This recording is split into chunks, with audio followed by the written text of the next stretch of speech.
For more on the significance of the United Nations General Assembly and President Tinubu's attendance, I'm joined by CEO Economic Associates Dr. Ayo Teriba, who joins me live from Lagos. Dr. Teriba, let's begin with how efficiently you think the United Nations has been able to keep its core mandate of international peace and security, particularly when you consider what's happening with Russia and Ukraine, as well as the many global conflicts that we're dealing with? Well, you have to commend the United Nations for maintaining global peace, global harmony. Russia, invasion of Ukraine, the Russian-Ukraine war notwithstanding. These are isolated, cases. You can't compare it with, the toxic paths in which the world was fragmented, into, factions, where you had the Cold War, build up of armaments, and only some countries, forming what they call the non-aligned movement. Increasingly, there is global peace and harmony, and exceptions cannot prove the rule. Let's hope that the Russian tension will end sooner rather than later. The world goes more by the way of dialogue, and there's no better global platform for dialogue than the United Nations. All right, so let's talk about Nigeria's engagement in the UNGA event, which has officially begun today. We understand our president will be addressing, will be kickstarting the debate tomorrow with his inaugural address. And on Wednesday, he's slated to participate in the high-level dialogue on financing for development. He will also possibly advance his economic development agenda for what we've seen now to be an aggressive investment attraction in his meetings with global leadership of transnational firms.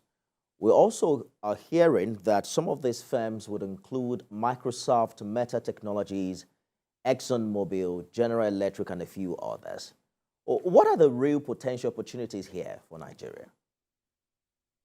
Well, this is presenting a very good opportunity for Nigeria to reconnect and reintegrate into the global mainstream, that is today being driven more by investment flows than by goods and services flows.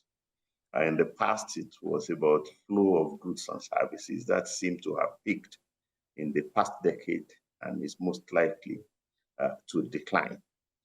But you are finding, investment stocks, in particular, foreign direct investment stocks, doubling more like every 10 years. And Nigeria has largely missed out of that process over the past 2 decades. So Nigeria is fortunate, to have in the saddle a president that is awake, to the strategic significance of investment to Nigeria's quest for what he has described as renewed hopes. And if what happened in India is anything to go by, going to India and in a matter of days coming back with pledges of 14 billion US dollars in foreign direct investments is a first, for Nigeria. The last time I was on your program, we were speaking about the NNPC having secured $3 billion, not in investment, in debt, now. And I was saying on that occasion that we are not looking for $3 billion, we are looking for 30 billion. We are looking for 50 billion. In between that time and now, the president has secured 14 billion. The figures they are talking about from UAE is also likely to be in the 2 digits. And now you have the biggest stage in the world. Let me butt in. Dr. Teriba, Yeah. how reliable are these figures you're quoting? Because at face value, it's promised investment, right? How reliable do you think this will be in real figures when it comes to having the boots on ground here in the country? Well, all global investment figures, particularly uh, greenfield investment, are based on investment announcements. Investors don't just announce uh, the, the amounts that they are going to invest. When they announce it, it eventually happens. So there is not in our place. You've had a decade or two in which nobody promised you anything. And now that you have, it may look too good to believe, but it is real. And that's how it starts. And then it's followed, by agreements, and it's followed, by consummation of the deals. Now the president is going to meet other countries. We have bilateral talks with other countries, including Brazil, and in particular, the European Union, the European Commission. That's not one country, at this meeting. And it should present, very valuable opportunities. We can replicate what we did in India or with in UAE with some of these countries. And then the president is also meeting, as you have mentioned, the leadership of several transnational, companies. So it's a wonderful opportunity for Nigeria. It's coming at a time that Nigeria needs it. This is not the first time a Nigerian president will have the opportunity to be at this summit. Our presidents attend this summit annually, but this is the first time that you have seen how the present president is capacity to seize opportunities. I hear you, and Dr. I'm hoping Dr. that Teriba. So let's assume that we're taking your word for it. How soon can Nigerians begin to feel the impact of this potential investment? Is it a long-term project or a medium-term project? Is it something that, the fruits and the dividends can be garnered in the lifetime of this administration? Okay, while we're talking about investment, remember that when the coordinating minister gave his maiden press conference, he did say that Nigeria is moving away from debt financing to equity financing. And in the past, you can announce plans to go and issue Euro bonds, do a roadshow, and once you make the issue and the subscriptions come in, it's cash for you in a few months. Investments are no different. And you have, a variety, of foreign investment types. You have the greenfield investment, which is basically cross-border M&A, like the talks we were having, about Indorama and the Daikon and some Indian investment interests. If it's about, acquisition of shares, in Daikon, that's immediate cash, more or less a matter of months. It's not a matter of years. So, and you can talk of greenfield. Greenfield could take years, for the ultimate benefits of the investment to crystallize. But the funds arrive when the the LNG investment commitments were made. All parties paid the money straight into escrow accounts. So if you commit to make a greenfield investment, you commit the funds up front. It took 5 years to construct the LNG plants, and it will take 27 years for them to for the full gestation period of the. So we are talking of two things. When does the cash arrive? Most of the cash will arrive immediately. When does if it involves construction or if it involves operations, that could take time. So from the G20 summit in India, the G77 summit in Cuba, where the president was represented by his vice president, and the trip to the United Arab Emirates that you talked about, the president seems to have ramped up this attempt at getting the FDIs and international trades. When we return after this break, Dr. Teriba, we'll be asking what you think Nigeria should be doing differently in order to create an enabling environment for these potential investments. Stay with us, everyone. I, Bola Ahmed Tinubu, do solemnly swear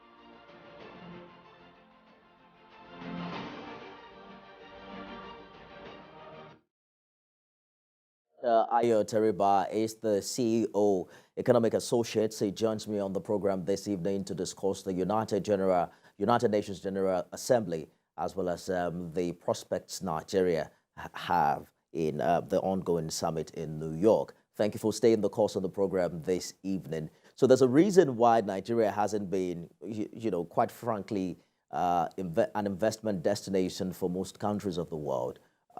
We've seen quite a number of activities in this regard in the past few weeks with the president's effort to getting more investors.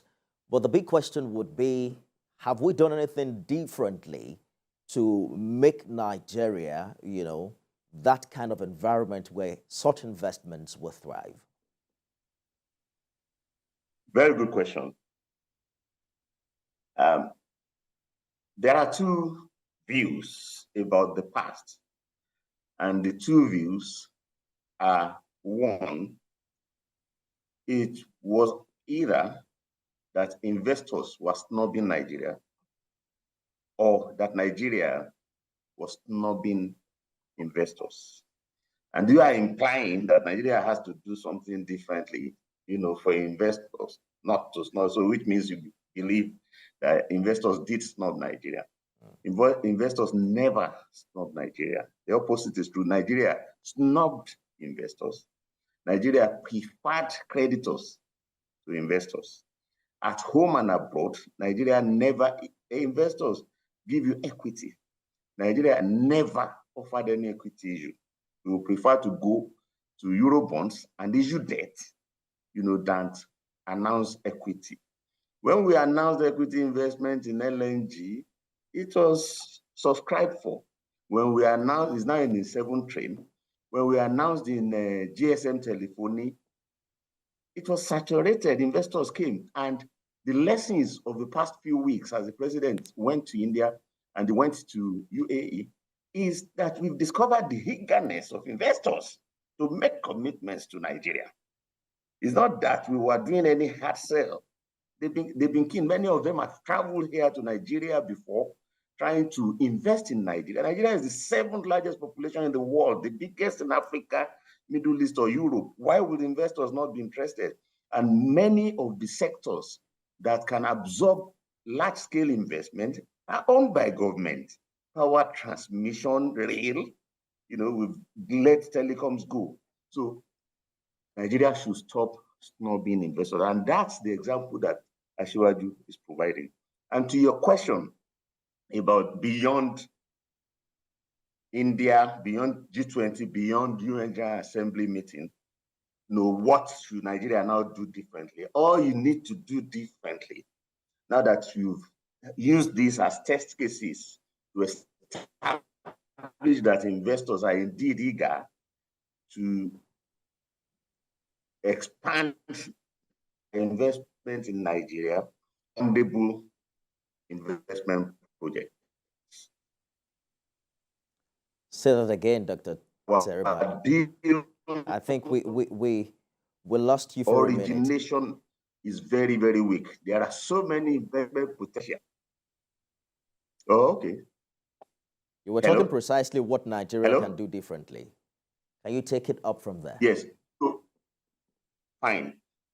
Let's take what happened in India and in UAE, and presumably what we'll see happen in UNGA, as test cases that have confirmed the abiding interest of investors in Nigeria.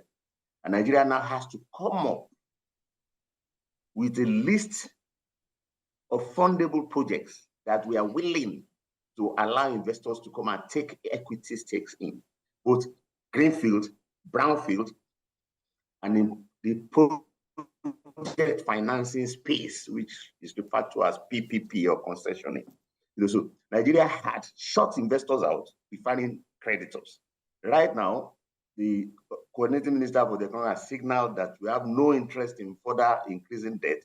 We want to issue equity, but what we need is not to get to India for investors to tell you we want this sector, we want that sector.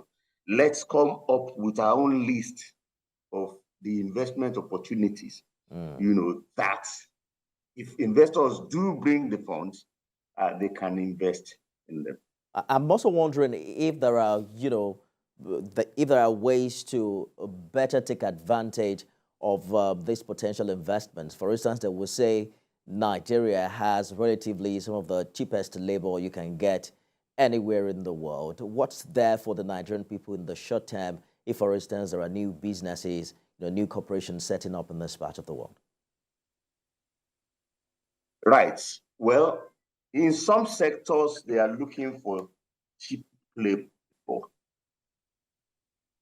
In some sectors, they are not even looking for cheap labor. They are looking for skills. And the world knows, the wealth of Nigeria, the biggest wealth that Nigeria possesses is human capital. It doesn't have to be cheap.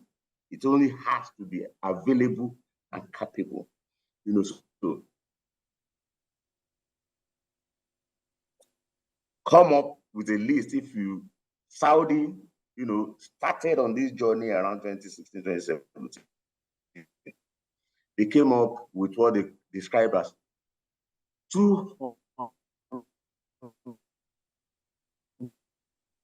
We're probably going to have to work on that connection, Dr. Teriba. We can hardly hear you from here. All eyes on the United Nations General Assembly, where President Tinubu is officially visiting the United States for the very first time since he emerged president. And we're also looking at what the theme of this year is focused on: accelerating action on the 2030 agenda, as well as its sustainable development goals towards peace, prosperity, progress, and sustainability for all. There are just 7 more years to the target of the 2030 agenda. The big question will be how much progress has been made by the countries around the world, particularly the United Nations, in achieving these goals. And how, for instance, particularly when you talk about equitable prosperity for all, and if there is genuineness on the part of the West, for instance, to also reach out to the African continent. A lot will be talked about, particularly when President Tinubu gives a speech tomorrow at the once the debate is open. He is expected to also participate in some high-level dialogue on financing, high-level meeting on pandemic prevention, preparedness and response, as well as the UN Secretary General's Climate Ambition Summit, where a lot is expected to be mentioned about Nigeria's role and how we can do better in that regard. Dr. Teriba, just before we go, I was going to get your position on how much progress you think we have made with the Sustainable Development Goals, particularly with achieving equitable prosperity for all. Oh, well, we are very familiar with the situation in Nigeria's economy as the current administration met it. And, the coordinating minister for the economy said they didn't meet the economy in a very good state. So let's concentrate on the now and what the current administration should do towards meeting the sustainable development. I was even referring to the, attempt or perhaps the plans of the United Nations itself, all of the over 193 countries of the UN, how much progress do you think the world has made in that regard, particularly from the developed countries of the world? Significant progress on a global scale. But you see, you have to put countries in, the three categories. Developing countries who are leading in the process of meeting the sustainable development, the ones who are following, and the ones who are lagging. And I'm afraid, if any of the indicators, the government itself has no money, if you have foreign exchange crisis, if you have double-digit inflation device, etc., it's not surprising if you say Nigeria is among those who are lagging with the poverty figures, to the unemployment figures. So the world is making progress. Developing country after developing countries are advancing. Nigeria needs to join that bandwagon. Basically, that would be my... Dr. Ayo Teribai, CEO, Economic Associates. I'm afraid that's our time this evening. Thank you for joining us. We're looking forward to how much gains Nigeria will make this time.